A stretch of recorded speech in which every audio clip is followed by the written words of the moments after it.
लक्ष्य गुरुदेव कल्पना दूर निवारे, भी चिंतामणि भाय चित्तबनि रंग उदारे, भक्ति मुक्ति दातार संग कछुने ताके, अष्ट सिद्धि नवनिधि रहे चरणानित जाके, काम धेनु हर कामना करे कुबेर निहाल, यूं रामचरण गुरुदेव में सुरतरु को बड़ी चाल। राम तुम्हारो आसरो राम तुम्हारो ज्ञान, राम तुम्हारो भजन मुख राम तुम्हारो ध्यान, राम तुम्हारो ध्यान राम तुम सिर पर राजो, आगे पीछे राम दसों दिस राम ही गाजो, राम चरणी कराम बिन मन माने नहीं आन, राम तुम्हारो आसो राम तुम्हारो ज्ञान। अनंत विराट विश्वात्मा जगत नियंता सर्वांतर्यामी सच्चिदानंद घन, पूर्ण परब्रह्म परात्पर, परम श्रद्धेय परम श्रद्धा ईश्वर प्रातः स्मरणीय वंदनीय अर्चनीय पूज्यपाद भगवत स्वरूप आराध्य देव, तपः पूत तपोनिष्ठ ब्रह्मनिष्ठ अध्यात्म अवतार युग पुरुष, अंतरराष्ट्रीय राम स्नेही धर्म प्रवर्तक, शब्द ब्रह्म राम के उपासक प्रचारक, अनंत श्री विभूषित जगत गुरु स्वामी जी श्री रामचरण जी महाराज के पावन से चरणारविंदों में प्रणिपात करते हैं। तदनंतर परम श्रद्धेय परम श्रद्धास्पद प्रातः स्मरणीय वंदनीय 250 वर्ष पूर्व इस भूमि को तपहपूत बनाने वाले तीर्थ भूमि साधनामयी भूमि के अधिष्ठाता संस्थापक वीतराग परमहंस परिव्राजकाचार्य, त्यागी तपस्वी, भजनिक उपाधि से अलंकृत, यथा नाम तथा गुण स्वनाम धन्य स्वामी जी श्री भगवान दास जी महाराज की पावन पाद पद्मों में वंदन करते हैं।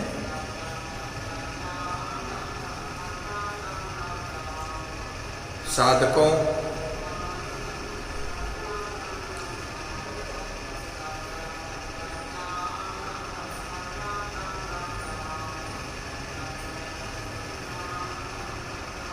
साधना स्वाध्याय चातुर्मास 2020 का पावन अवसर हम सभी को कृतार्थ करने वाला साधन, मनुष्य जीवन की सार्थकता पाने के लिए श्री महाराज के वांग्मय स्वरूप वाणी जी के अंतर्गत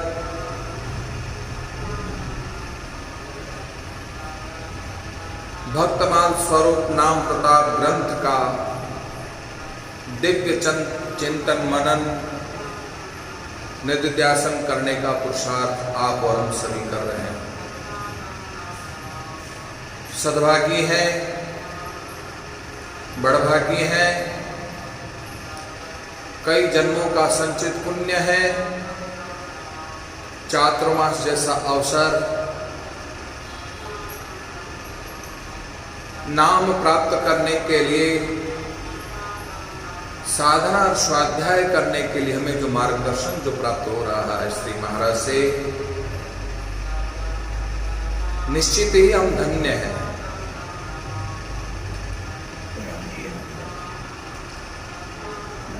हनुमान अंजनी को पूता, रामचंद्र को कहिए दूता, सो भी रसना राम उचार्यो, राम प्रताप कारज सब सार्यो।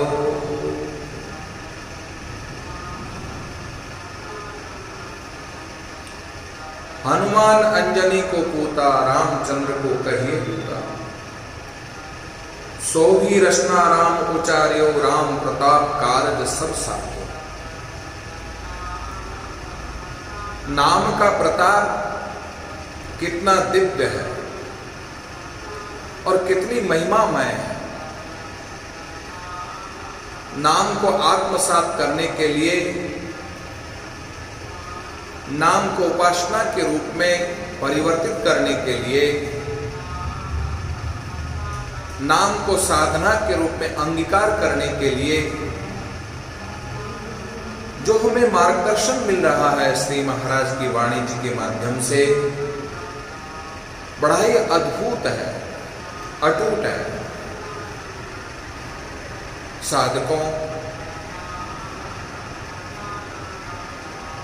रोज नए नए भक्तों का स्मरण करते हुए, भक्तों की भक्ति, भक्तों का प्रेम, भक्तों का भाव, भक्तों की नाम निष्ठा, भक्तों की साधन निष्ठा, बहुत कुछ आत्मसात करने के लिए हमें प्रेषित कर रहे हैं। हनुमान जी को कौन नहीं जानता?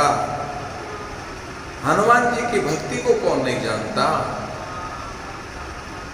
हनुमान जी का सखा भाव, हनुमान जी का दास भाव, हनुमान जी का आत्मनिवेदन भाव, हनुमान जी की निष्ठा, हनुमान की रामरता, हनुमान की सेवा भाव निष्ठा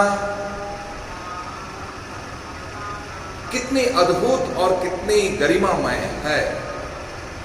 राम के चरणार बिंदों में अपनी निष्ठा समर्पित करने वाले हनुमान जी के बारे में सुनने को मन कर रहा है। श्री महाराज ने हनुमान जी को स्मरण किया है। राम के प्रताप से, राम की कृपा से हनुमान जी ने बड़े बड़े कार्य राम जी के दूत बनकर के कार्य किए हैं। इतना ही नहीं, रात और दिन राम नाम को जपने में, राम नाम को आत्मसात करने में, श्वासोश्वास जपने में जिनकी अगाध निष्ठा रही है, ऐसे साधक स्वरूप में, ऐसे साधना के रूप में मूर्त रूप प्रदान करने वाले यदि कोई है तो वह है राम, हनुमान। भक्तमाल में चलते हैं, सो मेरी पवन सुत पावन नामू, अपने बस कर राखे राम। हनुमान जी का केवल नाम निष्ठा से ज्यादा हनुमान जी की उत्पत्ति, हनुमान जी ने कितने महती कार्य किए हैं, उन सब पर उनके जीवन दर्शन का दर्शन करने का हम अपने आप को सौभाग्य समझते हैं। स्वर्ग की परम सुंदरी कुंजक स्थला नाम की अप्सरा एक ऋषि का उपहास करने के कारण श्रापवश कुंजर वानर की कन्या अंजना नाम की वानरी के रूप में जन्मी, ऐसा शास्त्रों में कहते हैं। कहीं कहीं अंजना को गौतम ऋषि की पुत्री भी लिखा है। सबका अपना अपना तर्क है, ज्यादा उलझने की जरूरत नहीं है। भक्तों के चरित्र जो राममय है उसे आत्मसात करने की आवश्यकता है। उनके जीवन दर्शन का जो है जिज्ञासा भाव से आत्मसात करने की जरूरत है। जैसा भी चरित्र है वैसा ही हमें जीवन नैया को बदलने के लिए बहुत कुछ प्रेरित भाव प्राप्त होता है। अंजना का विवाह वानर राज केसरी से हुआ। वानर योनि में भी ऋषि के अनुग्रह के से इच्छानुसार रूप धारण कर सकती थी। एक बार वो मानवीय रूप धारण कर सुंदर वस्त्र, आभूषण, माला आदि से विभूषित हो पर्वत शिखर पर खड़ी होकर प्राकृतिक सौंदर्य को निहार रही थी। प्राकृतिक सौंदर्य की छटा घटा पटा अपने आप में अद्भुत है। परमात्मा के कर्तृत्व का और परमात्मा की रचनात्मक भाव को देखने का, निहारने का हमें अवसर प्राप्त होता है। देखो रे बाजीगर करता कैसा खेल रचाया, उत्पत्ति परलय और वर्ता रूप अपने हाथ रखा है, ऐसा भाव प्राप्त होता है। कितना अद्भुत प्राकृतिक सौंदर्य में भी परमात्मा का दिव्य स्वरूप दिखाई देता है। शुद्ध भाव से, सात्विक भाव से मानवीय रूप धारण करके अंजना प्राकृतिक सौंदर्य को निहार रही थी।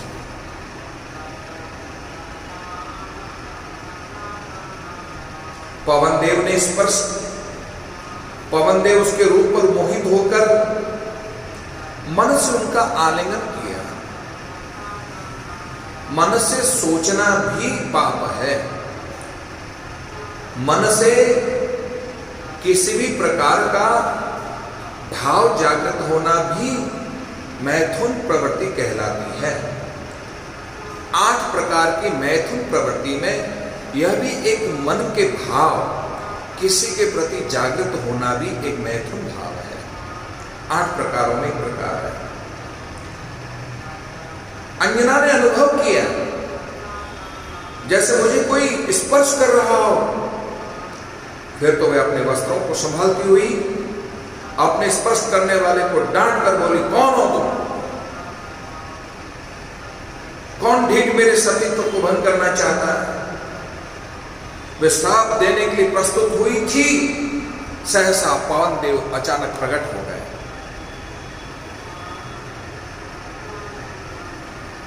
अंजना को आश्वासन देते हुए कहा, मैंने अव्यक्त रूप से तुम्हारा आलिंगन करके मानसिक संकल्प द्वारा अपने समान बल और पराक्रम से संपन्न और परम बुद्धिमान, विद्या में अग्रगण्य, बुद्धि में पारंगत, निपुण पुत्र प्रदान किया है। हे पुत्राभिलाषी अंजना, तुम अन्यथा अर्थ मत लेना। मेरा नाम पवन देव है और पवन जैसा ही, जैसी ही आत्म शक्ति को वो प्राप्त करेगा। पुत्राभिलाषिनी अंजना प्रसन्न हो गई पुत्र का वरदान पाकर, जिसके प्रभाव से सब प्रकार से पवन के समान हनुमान जी, पवन के औरस और केसरी के क्षेत्रज पुत्र उत्पन्न हुए। ऐसा यह प्रसंग वाल्मीकि रामायण में मिलता है। पवन तनय बल पवन समान, बुद्धि विवेक विज्ञान निधान। और भी दूसरी कथा मिलती है शिव पुराण के अंतर्गत। एक समय की बात है जब अत्यंत अद्भुत लीला करने वाले भगवान शिव को श्री विष्णु के मोहिनी रूप, भागवत में भी प्रसंग आता है 8वें स्कंद के अंतर्गत। भगवान शंकर ने श्रवण किया कि मोहिनी रूप धारण करके अमृत बांटा देवताओं को। मोहिनी की महिमा सुनकर के शंकर भगवान के अंतःकरण में मोहिनी स्वरूप दर्शन करने की जिज्ञासा जागृत हुई।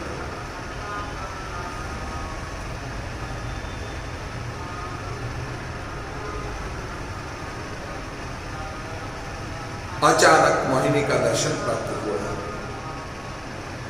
तब से कामदेव के बाणों से आहत हुए की तरह क्षुब्ध हो उठे और उस समय महेश्वर शिव ने भविष्य में श्री राम के कार्य की सिद्धि के लिए अपना तेजपात किया। किसी एक दौने में वह तेज रखा, पत्र कोटक में रख लिया। पश्चात श्री राम कार्यार्थ शंभु के उस तेज से उस तेज को अंजना के कर्ण मार्ग से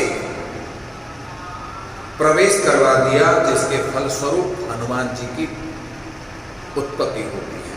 ऐसा शिव पुराण में वर्णन है। तीसरी कथा एक और आती है। ब्रह्मलोक की दिव्य अप्सराओं में से सुरवचला नामक अप्सरा की कुछ चेष्टा से क्रुद्ध होकर ब्रह्मा जी ने उसे मृत्यु लोक में गृध्री बनने का श्राप दिया। जाओ तुम गृध्री हो जाओ। अनुग्रह किया, प्रार्थना करी। तब ब्रह्मा जी ने कहा कि राजा दशरथ के पुत्रेष्टि यज्ञ में अग्निदेव चरु के साथ प्रकट होंगे। वह चरु तीनों रानियों को वितरित होगा। तो कैकेयी के भाग का चरु लेकर आकाश मार्ग में उड़ जाना। चरु तो तू खा नहीं सकेगी, किंतु उसके स्पर्श मात्र से श्राप से मुक्त होकर के स्वरूप को प्राप्त करके ब्रह्मलोक में आ जाएगी वापस। स्वर्ग का अधिकार प्राप्त हो जाएगा तुझे। ब्रह्मा जी के वचनानुसार वैसी ही घटना घटी।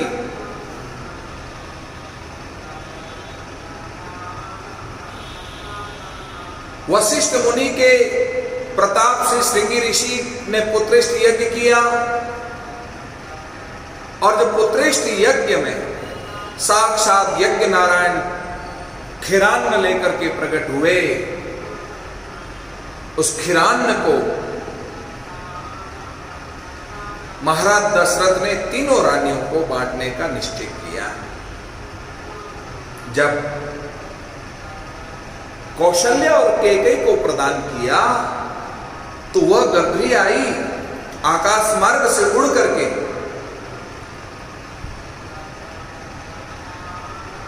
कैकेयी का भाग लेकर के वहां से भाग गई, वहां से भाग गई। वो विचार ही कर रही थी कैकेयी कि पायस हाथ में लिए हुए पाने का विचार कर रही थी कि कैसे पाऊं। इतने में तो गृध्री झपट कर चरु को अपनी चोंच में भरकर आकाश में उड़ चली। इधर अंजना पुत्र प्राप्ति के लिए भगवान शंकर की 7000 वर्षों से अखंड तप कर रही थी। अंजलि बांधे हुए, अंजलि बनाए प्रार्थना कर रही थी। आशुतोष भगवान शिव की उपासना की, प्रसन्न होकर भोलेनाथ ने कहा 11 रुद्रों में से मेरा अंश 11 रुद्र ही तुम्हारे पुत्र के रूप में उत्पन्न होगा। मेरी प्रेरणा से पवन देवता तुम्हें प्रसाद देंगे, उस प्रसाद से ही तुम सर्व संपन्न पुत्र को प्राप्त होगी। अंजना अंजलि बनाए हुए पसारे हुए प्रसाद की प्रतीक्षा कर रही थी, शिव मंत्र का जाप कर रही थी।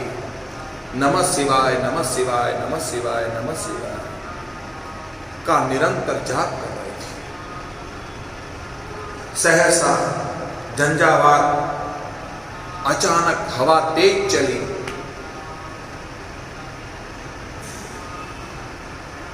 पायस उसकी चोंच से घिर गई। पवन देव ने उस पायस को अंजना की अंजलि में डाल दिया। अंजना ने तुरंत उस पवन प्रदत्त चरु को अत्यंत आदर पूर्वक ग्रहण कर लिया और उसके फलस्वरूप रुद्र अवतार हनुमान जी के रूप में प्रकट हुए। जेहि शरीर रति राम सो आदर ही सुजान, रुद्र देह तज नेह बस बानर भय हनुमान। हनुमान जी का जन्म कार्तिक महीने के कृष्ण पक्ष में 14 के दिन मंगलवार स्वाति मेष लग्न में हुआ। ऊर्जे कृष्ण चतुर्दश्याम भौमे स्वास्थ्याम कपीश्वर मेष लग्ने अंजनी गर्भात प्रादुर्भूत शिव स्वयं। कल्प भेद में एक जगह हनुमान जी के जन्म का वर्णन करते हुए आनंद रामायण में बात इस तरह की आती है, महाचैत्री पूर्णिमायाम समुत्पन्नो अंजनी सुता वदंती कल्प भेदेन बुधा इत्यादि कंचन।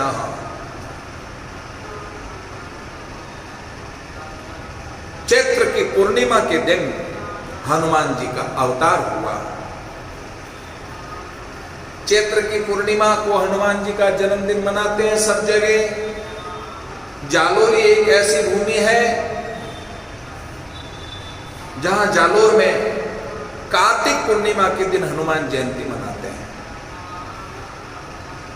मैंने जब चातुर्मास किया तब कार्तिक पूर्णिमा के दिन हनुमान जयंती मनाने के प्रसंग में उपस्थित हुआ था। हनुमान जी की माता अंजना एक दिन फल पाने के लिए वन में गई। उस समय माता के चले जाने से भूख से व्याकुल बालक हनुमान बहुत रोए, बहुत रोए।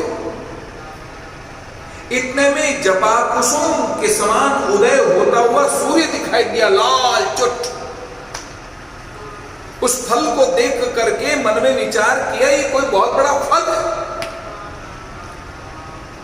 हनुमान जी पवन गति से उड़ करके और उस सूर्य रूपी फल को पाने के लिए आकाश मार्ग में उड़ गए। यह देखकर देवता, दानव, यक्ष को बड़ा विस्मय हुआ। अपने पुत्र को सूर्य की ओर जाते देख उन्हें दाह से बचाने के लिए उस समय वायुदेव ने वर्षा के समान ठंडी हवा कर दी। यह देखकर इस प्रकार बालक हनुमान कई हजार योजन आकाश पार करके सूर्य के पास पहुंच गए। जिस दिन वे ये सूर्य को पकड़ने के लिए उछले थे उसी दिन राहु भी सूर्य देवता को ग्रसने के लिए पहुंच गए। उन्होंने सूर्य के रथ पर पहुंचकर सूर्य को पकड़ने की चेष्टा की। तब वह वहां से भाग करके क्रोध में भरा हुआ इंद्र के पास आकर बोला, तुमने मेरी भूख मिटाने के लिए सूर्य और चंद्रमा को मुझे दिया था, अब इस समय तुमने उन्हें दूसरे के अधीन क्यों कर दिया? आज मेरा पर्व काल है, मैं सूर्य और चंद्रमा दोनों को ग्रसूंगा। आज सूर्य को ग्रसने वाला हूं। पर वहां तो एक दूसरे राहु ने आकर सूर्य को ग्रस लिया। राहु के वचन सुनकर इंद्र घबराकर ऐरावत पर चढ़ करके राहु को आगे कर वहां पहुंचे। राहु को भी फल समझ करके सूर्य को खाना तो छोड़ दिया हनुमान जी ने, अब ऐरावत को फल समझ लिया और ऐरावत को खाने के लिए दौड़ पड़े। तब वह डर कर चिल्लाने लगा, इंद्र मुझे बचाओ बचाओ बचाओ। इंद्र ने यह कहते हुए डरो मत, मैं इसे मारता हूं। ऐरावत को बढ़ाया, आगे बढ़ाया। इन्होंने ऐरावत को भी विशाल फल समझकर उन्हें पकड़ने को दौड़े। उस समय कुछ देर के लिए उनका रूप और भी भयंकर हो गया, विशाल काय रूप हो गया हनुमान जी का। इससे इंद्र को भी क्रोध आ गया। तुरंत उन्होंने, इंद्र देवता ने हनुमान जी के ऊपर वज्र का पात किया और जैसे ही वज्र का प्रहार किया, वज्र की चोट खाकर ये पर्वत पर घिरे। इनकी बाई हनु थोड़ी टूट गई, नीचे आकर के घिरे। इसलिए अंजनी के पुत्र का नाम हनुमान पड़ा। पहले हनुमान नाम नहीं था। हनु टूट गई, टेढ़ी हो गई। अपने पुत्र को वज्र से आघात से विहल हो घिरते देख वायुदेव ने उनको गोद में लेकर गुफा में घुसकर समस्त प्रजा के भीतर से अपनी गति समेट ली और सब जिससे सबको प्राणांत कष्ट होने लगे। तब देवताओं को लेकर ब्रह्मा जी पवन देव के पास में गए और चरणों में गिरकर वायु को उन्होंने उठाया, बालक हनुमान पर हाथ फेरा, वे स्वस्थ हो गए और वायु देवी प्रसन्न होकर सब प्राणियों को संचार करने लगे। ऐसी पावन कथा यहां पर सुनाते हैं। तब वायु को प्रिय करने की इच्छा से ब्रह्मा जी बोले, इंद्र, अग्नि, वरुण, महेश्वर, कुबेर, आप सब लोग यद्यपि जानते हैं तो भी मैं आपके हित की बात कहता हूं। इस बालक के द्वारा आपके बहुत से कार्य होंगे। वायुदेव की प्रसन्नता के लिए आप इसे वर दे दें और ये वर पाकर के जो है सबको आनंदित करेंगे और बड़े बड़े महती कार्य करेंगे। तब इंद्र ने अपनी गले से सुनहरे कमलों की माला डालकर कहा, मेरे वज्र से इसकी हनु टूट गई थी, इसकी इस कपि श्रेष्ठ का नाम हनुमान होगा। बोलिए श्री हनुमान जी महाराज की जय। सूर्य भगवान बोले कि मैं इसे अपने तेज का शतांश देता हूं, मैं इसे शास्त्रों का ज्ञान कराऊंगा। इसलिए सूर्य देवता ने शास्त्र का ज्ञान कराकर सूर्य देवता की कृपा से शास्त्रों में पारंगत हुए और वरुण ने वर दिया, हमारे पास या जल से इसकी मृत्यु कभी नहीं होगी। यम ने अपने दंड और अभय किया, निरोगता का वरदान दिया।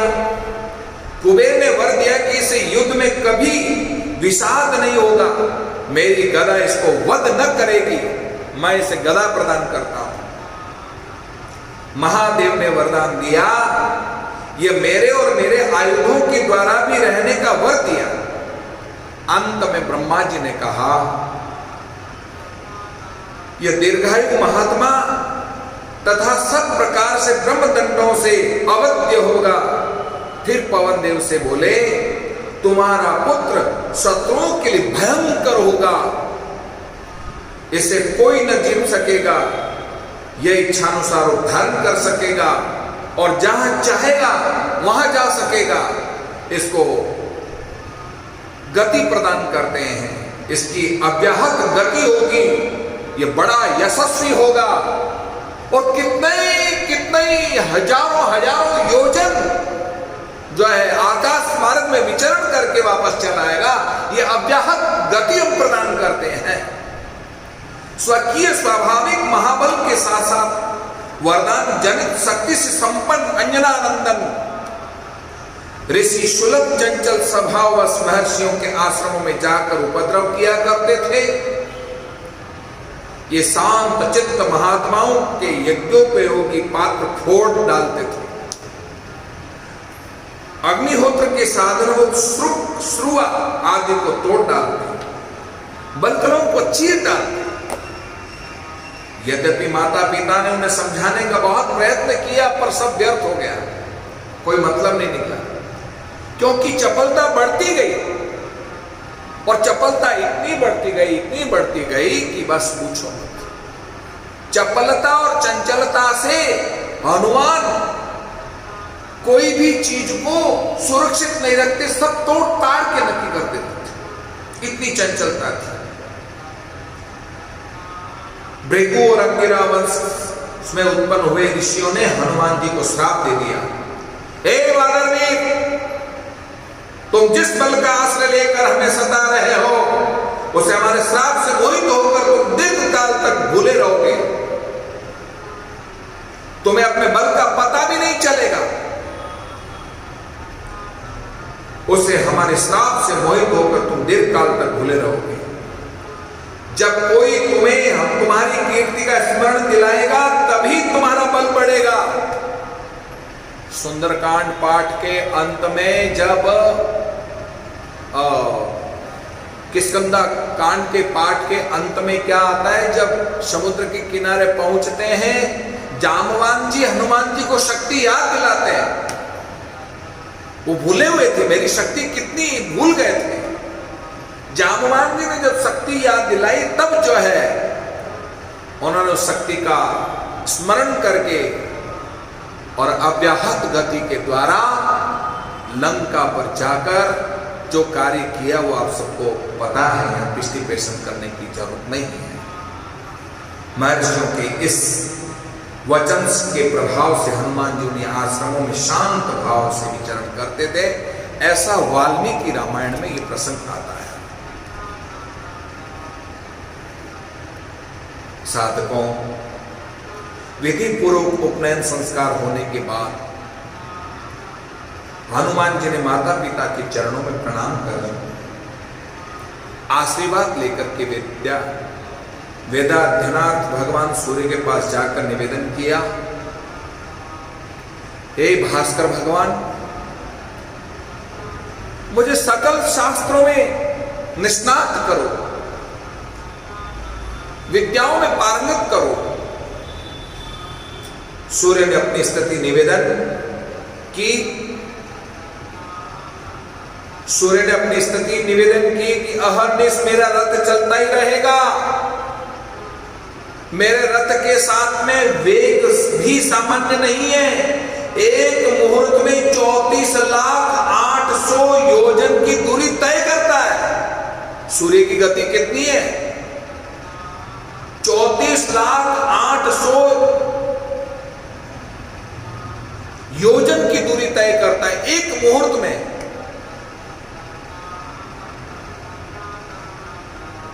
एक मुहूर्त 3 घंटे का होता है,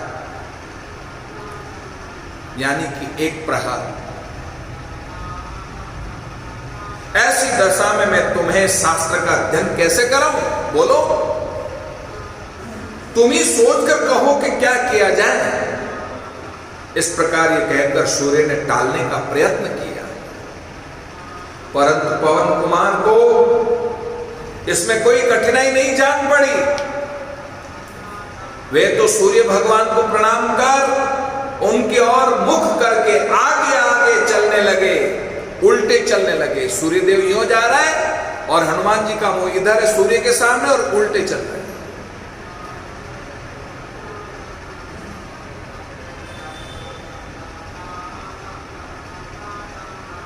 हनुमान जी ने में तो स्वतः सभी विद्याएं निवास करती थी, परंतु मर्यादा का पालन करते हुए भगवान सूर्य से अत्यंत अल्प काल में सांगोपांग वेद शास्त्र, स्मृति, प्रभृति, धर्म, अन्य अन्य जितने पुराण हैं, सारे पुराणों में पारंगत होकर के जीवन को श्रेष्ठ बनाया। गुरु दक्षिणा देने का आग्रह करने पर सूर्य ने स्वांश से उत्पन्न सुग्रीव की रक्षा का भार सौंपा। यदि तुम्हें दक्षिणा देनी है तो एक काम करो, सूर्य ने स्वांश से उत्पन्न सुग्रीव की रक्षा करना तुम्हारा काम है, यही मेरी दक्षिणा है। हनुमान जी ने आज्ञा सिरधार्य की, सदा सर्वदा सुग्रीव की रक्षा के लिए रक्षा करने के लिए चले गए। ऐसा प्रसंग हनुमान बाहुक में आता है। यह हनुमान बाहुक का प्रसंग है जो गोस्वामी तुलसीदास जी ने इसका विस्तार से विश्लेषण किया है। यानी कि जो कोई भी रोगग्रस्त हो, उस रोगग्रस्त से मुक्त होने के लिए कोई हनुमान बाहुक का पाठ करता है 27 बार, वो निश्चित रूप से हनुमान जी उस पर कृपा करते हैं और उसे निरोग कर देते हैं। ऐसा प्रसंग आप सबको याद होगा। 2 साल पहले चातुर्मास के अंतर्गत यहां सामूहिक 250 लोगों के साथ हनुमान बाहु का एक साथ पाठ हुआ था, जिसमें सरिता जी जोशी जी ने अपने सस्वर से सबको पाठ करवाया था। उस प्रसंग को याद होगा आप सबको। साधकों, एक बार नव नील सिरो सरोर व शिशु श्री राम एक मदारी को मंदिर नचाते हुए देखकर बंदर के लिए मचल गए। बहुत से बंदर मंगवाए गए परंतु किसी से भी लाल की ललक मिटी नहीं। लाल की ललक मिटी नहीं। राम जी कहते हैं कि मुझे बंदर चाहिए, चाहे कुछ भी हो जाए, मुझे बंदर दो। तो वशिष्ठ जी को बुलाया गया। उन्होंने ध्यान धरकर देखा प्रभु किस बंदर की इच्छा करते हैं। ध्यान से देखा कि शिवा अवतार ही हनुमान जी के रूप में आए हैं। भगवान शंकर ने पार्वती से कहा, पार्वती भवानी, राम कार्य करने के हेतु मुझे अवतार लेना पड़ेगा। तो पार्वती ने कहा कि मैं भी आपके साथ चलूंगी। बोले मैं ब्रह्मचर्य का पालन करूंगा। तो फिर मेरी भी सेवा करने की इच्छा है राम कार्य में। अच्छा एक बात बताओ भगवान, आप कौन सा रूप धारण करोगे? बोले मैं शंकर भगवान का, मैं बंदर का रूप धारण करूंगा। तो ठीक है, आप बंदर बनो, पूंछ मैं बनूंगी, पूंछ मैं बनूंगी। और भवानी पूंछ बन करके आई। इसलिए शंकर भगवान रूपी हनुमान जी ने लंका में सब कुछ तहस नहस किया। और जब पूंछ बांधी गई तब शंकर भगवान ने भवानी से कहा, आप तो तेरा नाटक दिखा दे, आगे का को आप बताइए। पूरी लंका को जला करके खाक कर दिया। खैर आगे और प्रसंग बताएंगे।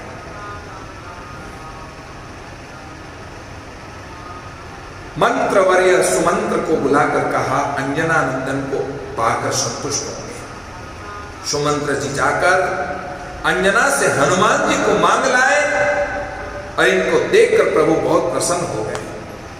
हनुमान जी अपने आराध्य श्री राम लला को जैसे मुख मिले, जैसे सुख मिले, उसका जैसे मनोरंजन हो वही करते थे। राम जी को किस प्रकार से कैसे सुख मिल सकता है, उसी सुख को प्रदान करने के लिए हनुमान जी बंदर के रूप में नाना प्रकार की लीलाएं करने लगे और उन्हें सुख देने लगे। हनुमान जी अपने आराध्य थे। जब विश्वामित्र जी के साथ श्री राम के जाने का अवसर आया तब प्रभु ने उनसे कह दिया था कि तुम चलो, हम किष्किंधा में आकर के मिलेंगे। ऐसा पद्म रामायण में कहा गया है। ललित नर लीला का अभिनय करते हुए मर्यादा पुरुषोत्तम राम जब अपनी प्राण वल्लभा सीता जी को ढूंढते हुए किष्किंधा पहुंचे तो सर्वप्रथम हनुमान जी ही मिले। सुग्रीव को लगा कि कहीं मेरे भाई बाली ने किसी को गुप्तचर के रूप में तो नहीं भेजा है, तुम जाकर के पता लगाओ। ये तो सब प्रभु की लीला थी। हनुमान जी समझ गए। इसलिए हनुमान जी जो ब्रह्मचर्य का ब्राह्मण का रूप धारण करके आए। इसके बाद सुग्रीव से श्री राम की मैत्री कराकर सीता शोध से लेकर रावण विजय पर्यंत राम कार्य में जो योगदान हनुमान जी का रहा उसके संबंध में स्वयं भगवान राम कहते हैं, चरिष्यति कथा यावदेशा लोके च मामिका तावते भविता कीर्ति शरीरेऽप्यः स्वस्थताः लोका हि यावत् स्थास्यन्ति तावत् स्थास्यति मे कथा एकैकस्योपकारस्य च प्राणान् दास्यामि मे ते कपे शेषस्य होपकारणानां भवां प्रणिनो वयं मदंगे जीर्णतां यातु यत् वयोकृतं कपे नर प्रत्युपकारणं आपात्पास्वायति पात्रता। अर्थात हनुमान इस लोक में जब तक मेरी कथा रहेगी तब तक हम तुम्हारी कीर्ति, तुम्हारा जीवन दर्शन हमेशा रहेगा। जब तक जगत रहेगा तब तक मेरी कथा रहेगी। जो कोई साधक राम दर्शन की इच्छा करता है तो हनुमान जी की पहले आज्ञा लेनी होगी। बिना हनुमान जी की आज्ञा से वो राम दर्शन करने नहीं आ सकता। इसलिए परसों भी आपने देखा ना,